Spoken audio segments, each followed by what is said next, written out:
it's a tax. It's a tax against American consumers. It's a tax, and it's a tax on the importer. It's not a tax that Trump keeps saying China's paying it. China's not paying it. The guy who imports the grain is paying that tariff. And then all that's meant to do is if you have soybeans that are made in China and soybeans that are made in Ohio or Iowa, it's made to balance out the cost difference between the two things. So the guy in Iowa can still sell his soybeans and make enough money to live in the house he lives in Iowa, where the guy in China, it doesn't cost anything. So I get it. But it's still, it is a direct tax on the American consumer. Right. We should have just. And I don't think that's what people understand. They think that it's like, like a slap in the face of China, but it's not. It's a direct tax. Right. Well, we should have never opened up trade that way. We should have never had trade globally that way. There were TV when we were kids. Zenith was a TV company where the TVs were made here. I remember. Right. In Chicago. Yeah, absolutely right. So that was a company that America manufactured television sets. When we started to open up trade, you couldn't compete with Sony and Panasonic and all that other stuff. It was over. We were done. So you had to just keep it in house. You had to be just like your butcher.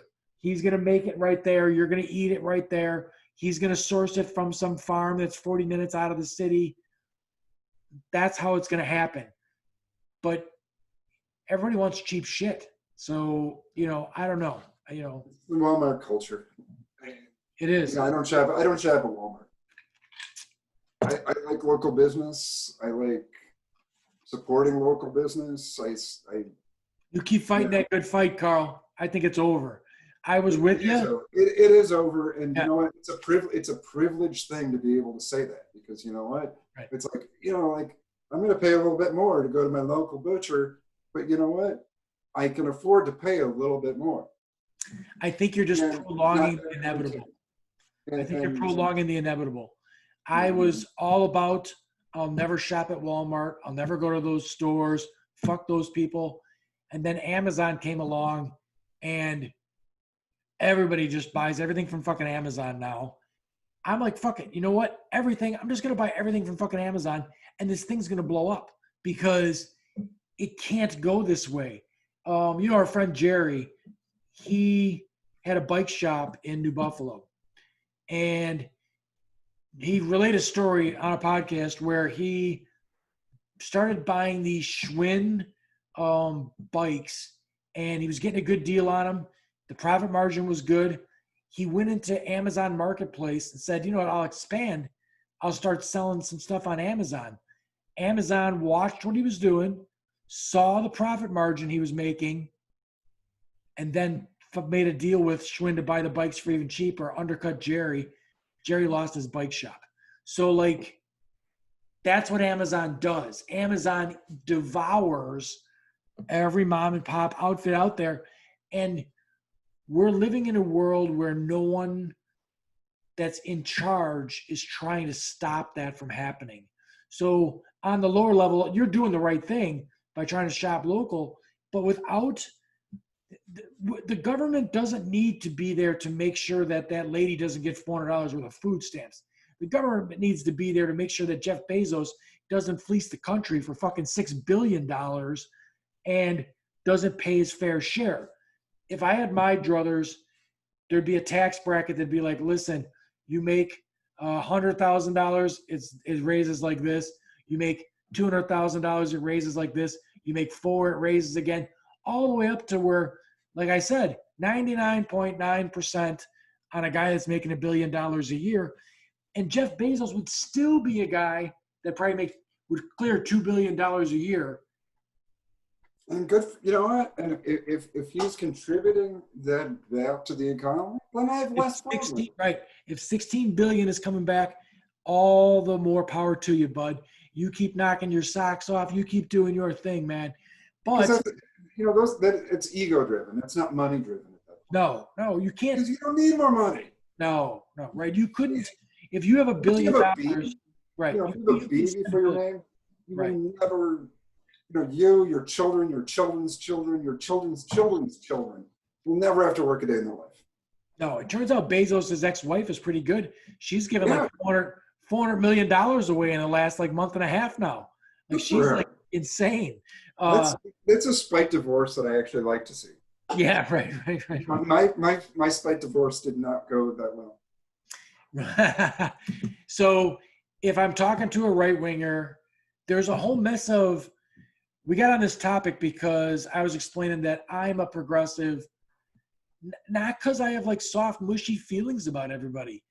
I think that if people had opportunities, they'd do more with those opportunities. And I think they don't have them. And that's not helpful to the greater good. I think progressivism is more pragmatic. It is.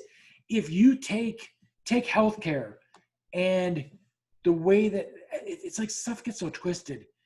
If a Democrat like Obama puts together a website that puts private insurance companies on that website and then says, listen, you need to have private insurance, buy private insurance. If you can't afford private insurance, we will subsidize you to a certain point to help you purchase private insurance. So it's the capitalist solution to insurance, right? It's the private insurance situation. There's no public option and there's no free ride. I'm going to differ with you here. I think healthcare should be completely socialized. No. You're not different with me at all. That's where I was going. So, but you take a Democrat like Obama and you put him in a position where he makes this stupid system the way that we're going to do it. It's absolutely fucked. Like that's absolutely the wrong fucking way to go about it, right? It's the capitalist right-wing solution. It's the Heritage Foundation's own solution to this situation. And Republicans throw themselves on the floor and lose their fucking minds because we did this capitalist thing. They somehow think because a black guy did it, that all these black people are getting free health care and all that. That's not what's going on, but that's what should. I have no problem with the neurosurgeon making $1 million a year because you know what? He's a fucking neurosurgeon. God bless him. I would still tax him progressively. Yes, but, you know, as opposed to the CEO of the carrier making, you know, $500 million a year or whatever the fuck he made. You know, I would rather, you know, and I'm sure you're well aware of this, but you know, Medicare, Medicaid has about a 1% overhead. Yeah, well, so okay, so if you it's the most efficient medical delivery system in the country. Yes, and if you take and everyone thinks it's a big boondoggle, but it's not. It's the most efficient because you don't have a CEO making cajillions of dollars. You know, I want, you know, like you were saying, you know, the guy who was, you know, or you know, the people that were helping you through your, you know, through your rehab, who were there, who were caring to your intimate needs, you know, who were literally wiping your ass, I think you said. Right, yes. I would rather have that person making a living wage. Yeah, 40 grand a year would be awesome. I mean, that. And I'm not they deserve more than that, but you know, okay, start at 40, and not have that CEO making millions and millions of dollars. I'd rather have the people who are delivering the healthcare making the money. Because healthcare is a human right. Yep. Bottom line. Period. On that. Full stop. But what I'm trying always to do is try and have this conversation. So you in the beginning of the podcast said, you know, I don't know how you have so many right-wing friends, because these are conversations that I want to have with them to try and explain to them that, listen, even in your capitalist ideology that you're trying to have, I can square this situation up. I can look at it and say, I'll create more entrepreneurs if I decouple your healthcare from your fucking job. That means if you're good at your fucking job, you can leave that company, open your own company. Now you got a mom and pop. Now you got an entrepreneur. Now you got to listen. I work for myself. But you can still go to the doctor. Yes, and right. No, you don't have to worry about any of that shit. So, and if your kid gets sick or any of that stuff, you're not. Every single thing that happens to somebody in this country becomes we got rid of slavery, but we figured out these other ways to keep people a slave. You know, I got a buddy of mine who's a good concrete guy. He does a really good job finishing concrete and everything else. He got married young, had kids young, started working for FedEx. He does concrete on the weekend now. He could never leave FedEx because he had great health care and all this other bullshit. He would have made a real square shooting concrete guy. I'm going to go out on a limb and say he would have made a better concrete guy than he would have made a FedEx guy delivering packages, but he couldn't do it. He would have probably been happier to be a concrete guy than delivering packages too.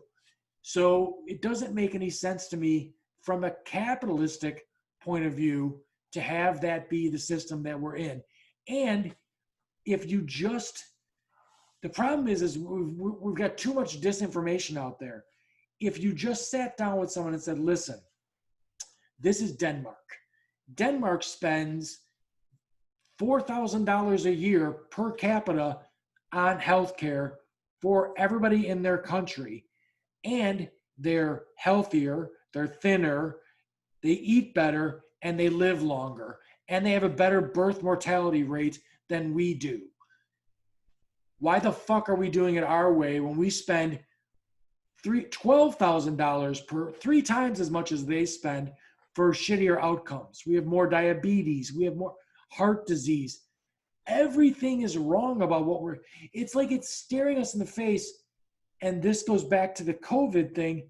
It shined a light on the perfect storm of dumb shit that we do. And now we're here with this global embarrassment.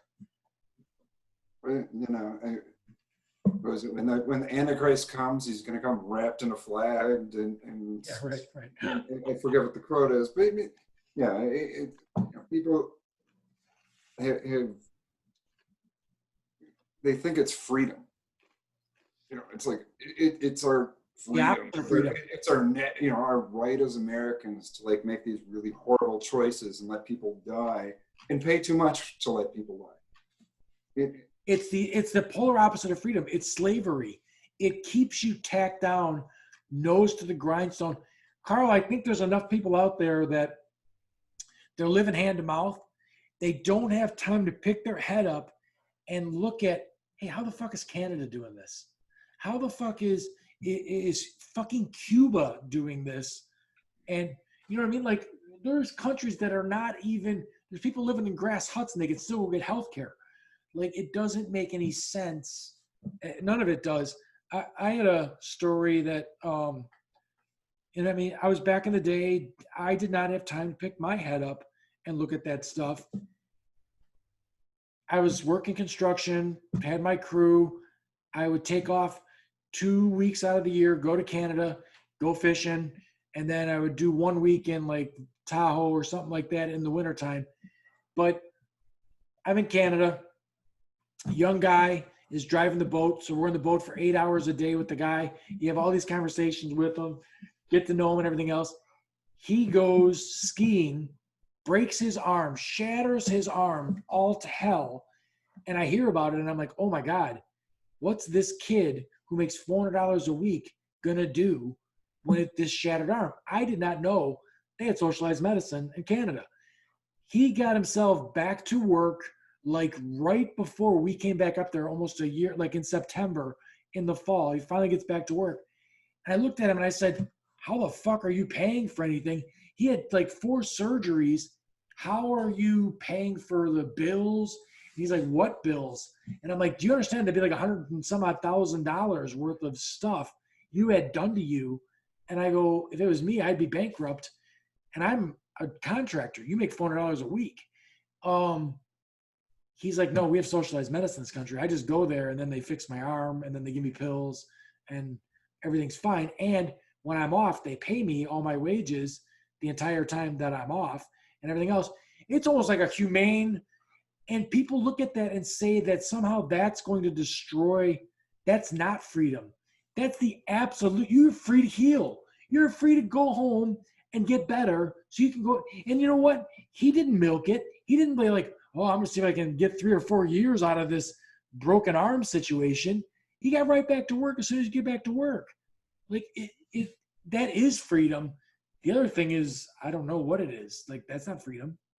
it's, if you figure that out, please let me know, because But so these are the conversations, guys like you and me, we need to not, and it's probably harder for you than me, but it's difficult not to go, why are you so stupid?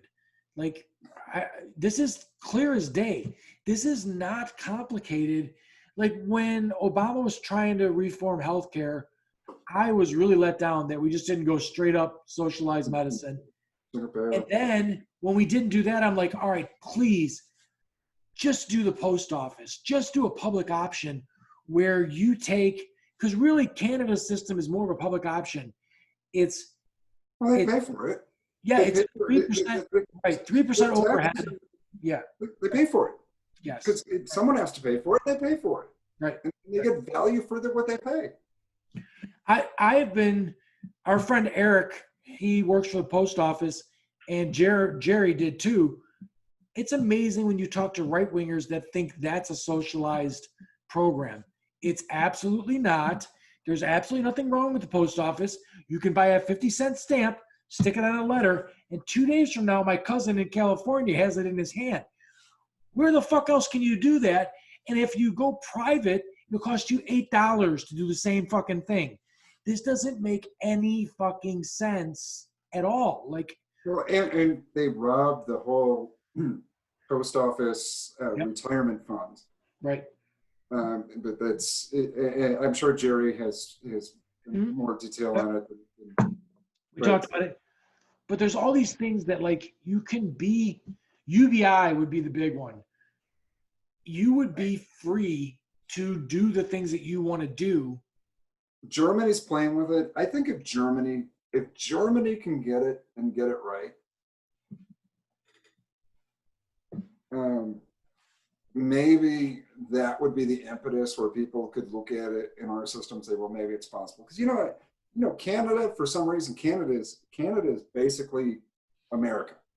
Yeah, junior, sure. But for some reason, people think it's like, like the retarded cousin, or I'm sorry, I can't say that. Sure, sure. The special need, Yes, right. and that was bad. And I'm sorry, Michelle, if you're listening to this, I'm sorry. No, I'm very sorry. I didn't mean to say that. I Yeah. meant to say it like as a rebuke, but it came off wrong. yes, But if you had a modern industrialized nation like Germany yes. that could make a UBI work, and they're playing with it, then I think all of a sudden maybe people would be like, well, they have it. I mean, they have source. I don't know. I actually, I'm starting to think the American experiment is done, to be honest. I don't disagree. And so here's the problem. It's the back to the marshmallow test. We all can't wait for the 20 minutes to go by. If Germany tries to implement the UBI, that's a program that you're going to see the benefits of it 20 years from now, when somebody could afford to get higher education. They can afford to do the things that they need to do to make the country a better place, to stimulate the economy in that way. That's what I do not get about this stimulus program, when they're taking $900 billion and giving like $90 billion to consumers, and the rest of it, they're circumventing the consumer process and just giving it to the corporations. It makes no sense. Now, if you're a guy that owns the foreign aid that's wrapped up in this bill. Oh yeah, it's terrible, right? Spending, it's a boondoggle. It's just more of the same. Right, and I think that $600, so enjoy it. yes, I know. Hopefully, a month from now, when the orange buffoon is out of there, there will be another one that they go back to the table and you know what? I would be okay if there was something like $900 a month that was coming in per person. That would help people that are, I don't need it. I'm working a ton. Real estate is booming right now and construction's been great. But if I'm a waitress, or if I'm, in an industry that needs to go home, there's all kinds of, people don't seem to realize, like, boy, when you go to a White Sox game, how many people are working in that park when you're there? There's 1,000 people at least working in that park.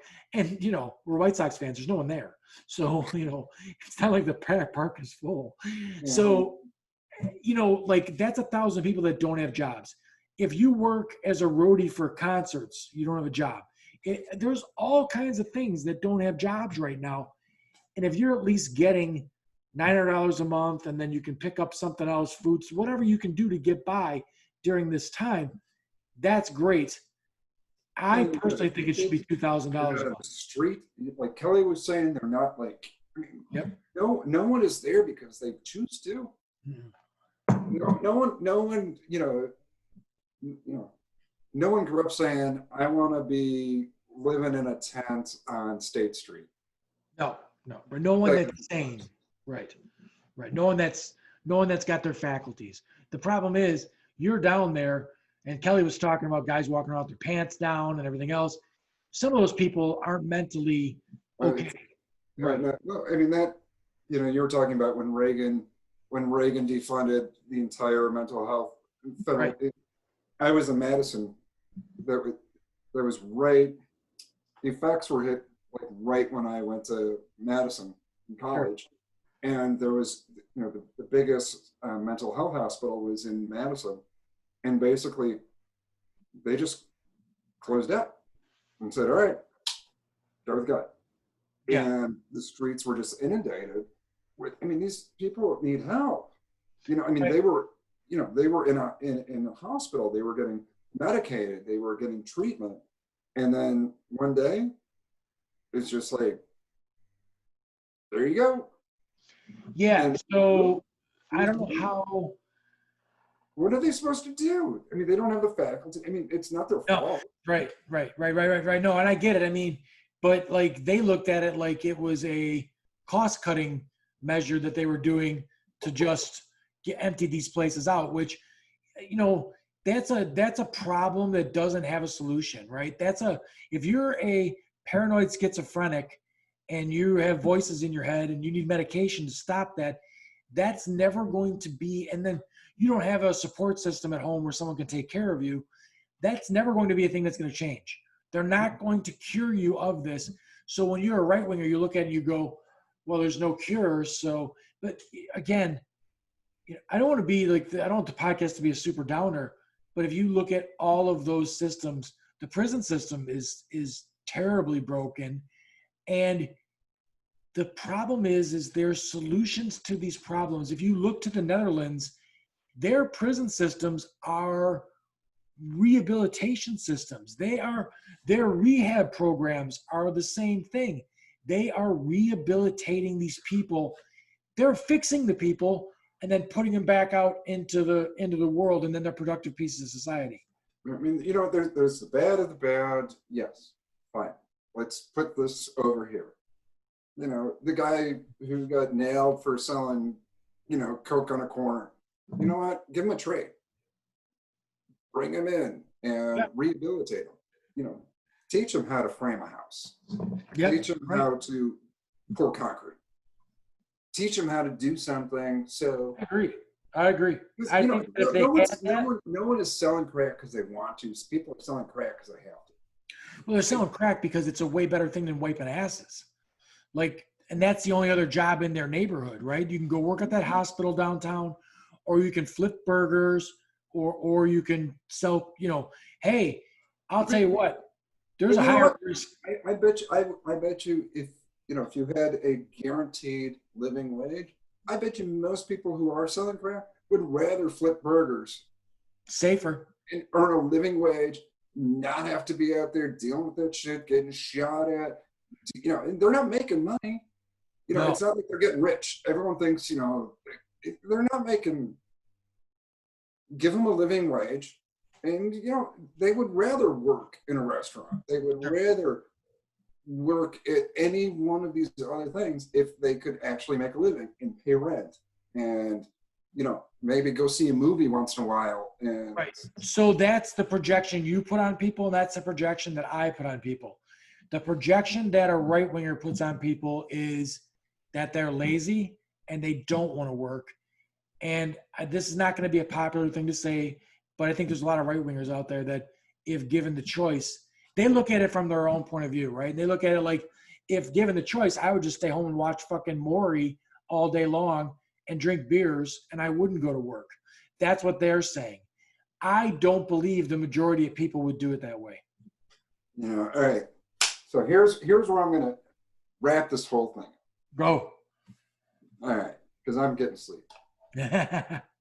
So my mom, when I was growing up, my mom owned a print shop.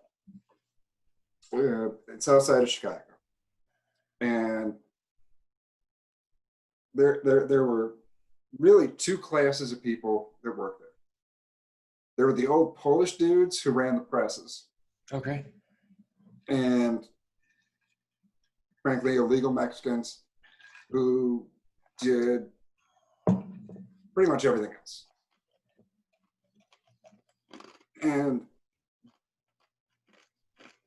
radically different. They got along. It was a weird thing, very different. But you know what? They were the Polish guys. I don't know if you've ever seen a Polish printman or pressman. None of them have all their fingers. Okay. And the thing is, they would lose a finger in a press, and they would sit there and clean the press off before they would go to the hospital to get their finger taken care of. Sure. That was their work ethic. Right. But then, the illegals, who, they paid them well, and they were really good guys. Yes. They worked so hard. Carl, I'm surprised I got to say to you to be more woke. It's undocumented. No one's illegal. Okay. You're right on that. It was amazing because it's like, here are two, like, sort of like the old school European people who had this work ethic, and they were brutal. Yeah. But they worked hard, and they'd been there forever. And, I don't know if you've ever seen an offset press. It's like the size of a room. Okay, sure. Yeah, like newspaper press. Yeah, I've seen it. Yeah. And, these guys, it's like, in theory, you should shut it down before you adjust this, but they're not going to shut it down. They're going to, they're like climbing and adjusting this, adjusting, and none of them had all their fingers, and none of them cared. And they had this incredible work ethic. But people thought of them as one way because they were kind of the old school European. But then you had the other guys, who were the rappers, who were the cutters, who were doing all these. And you know what? I worked, it was my first job, was working there. And these guys worked so hard. And you know what? And they all had families, and they showed up every day. They never took a sick day. They never, it's like. We got them here, man. They're mowing the yards and right. Yeah. People want to work. People want to provide and do better for themselves and their families. Yes. Give them the opportunity to do it. Yes, absolutely. That I feel 100% that way.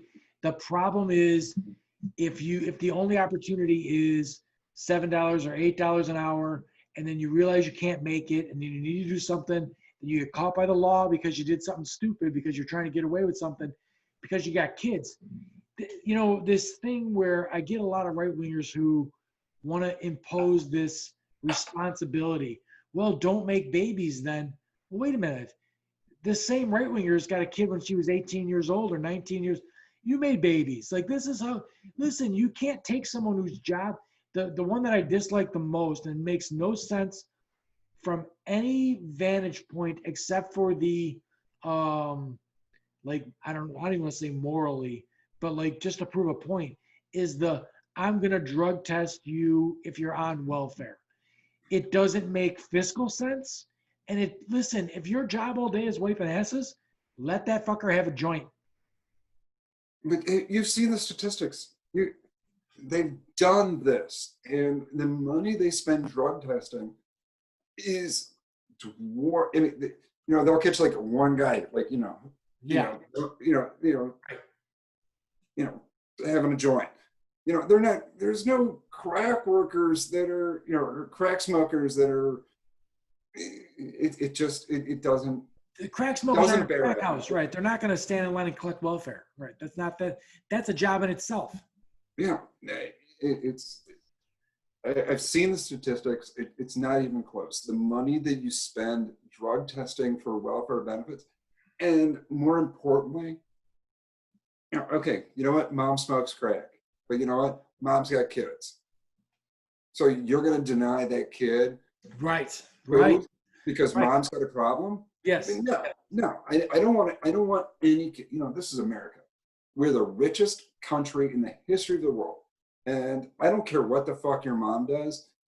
I want every kid to be able to be food secure, Yes. have a meal, have a warm place to sleep, because this is fucking America.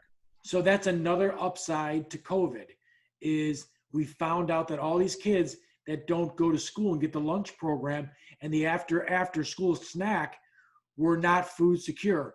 This is it's everything is glaring. So the whole conversation has been is like, why are we liberals or progressives? It's not because I got a tree I want to hug. It's not because it's certainly not because I'm softer than these other people, because I ain't soft. I mean, this is life is hard for me, and I've beaten most things to get where I'm at. So that ain't it. It's because by the numbers, this fucking works, and that Motivational self-interest.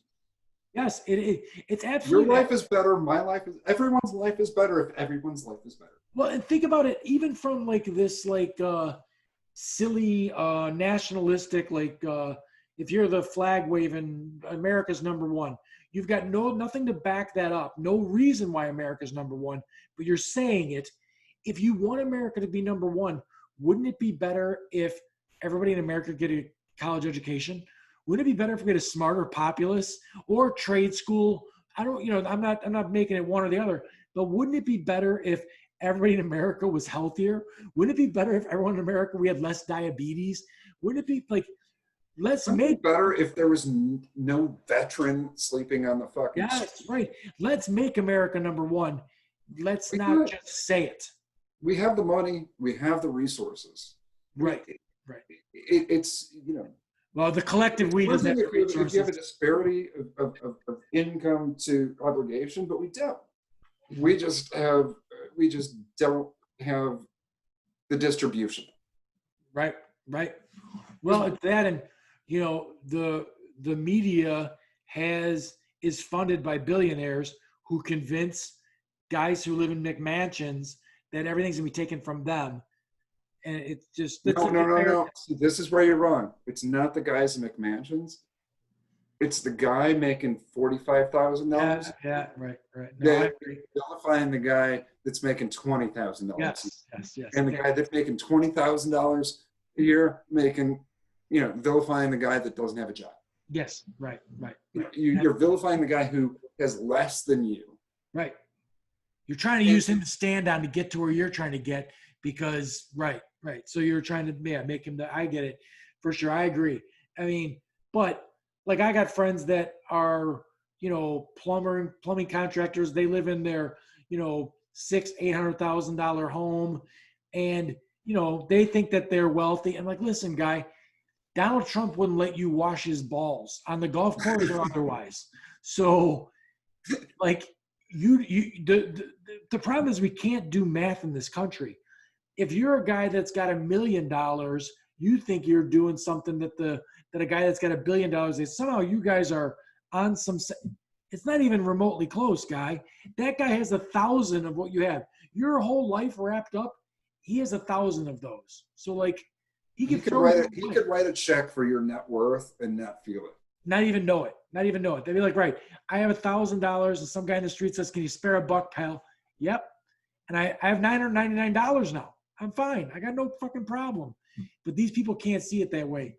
Like you said, it's that, we're all disgraced millionaires, not, poor people. But everybody down the line is that same thing. They're not. The guy who's the plumbing contractor living in the $800,000 house, his life would be better if there was a lot more people out there making 80 grand a year, because he could sell more homes. He could do more plumbing jobs. See, That's how it works. And the thing is, the guy living in an $800,000 house, he's got he's got, payment on his truck. He's got, the lease on his wife's Lexus. Yep. He's got $20,000 in credit card bills. He's got the kid who's going to Illinois next year, and he's going to have to pay that tuition. He's paycheck to paycheck. He's exactly as much paycheck to paycheck as the guy who was working at Subway. So, do you watch movies, Karl? I do. Okay. Have you seen Tommy Lee Jones, Kevin Costner, and Ben Affleck are in a movie? It's probably 15 years old now. It's called Company Men. Oh yeah, I saw it. Great movie. It's outstanding. It's outstanding. It shows you that people that the one guy that was like one of the CEO guys, like one of the head honchos of this monstrous corporation, he was still living.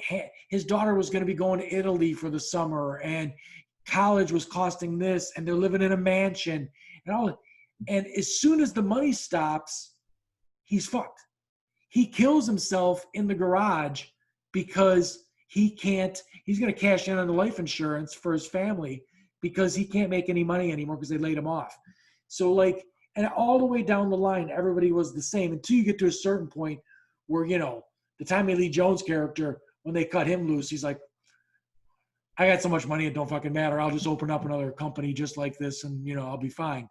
But Ben Affleck was a guy making $160,000 a year, which most people would be like, oh my God, if I made $160,000 a year and did that for 10 years and then someone laid me off, I'd probably be fine.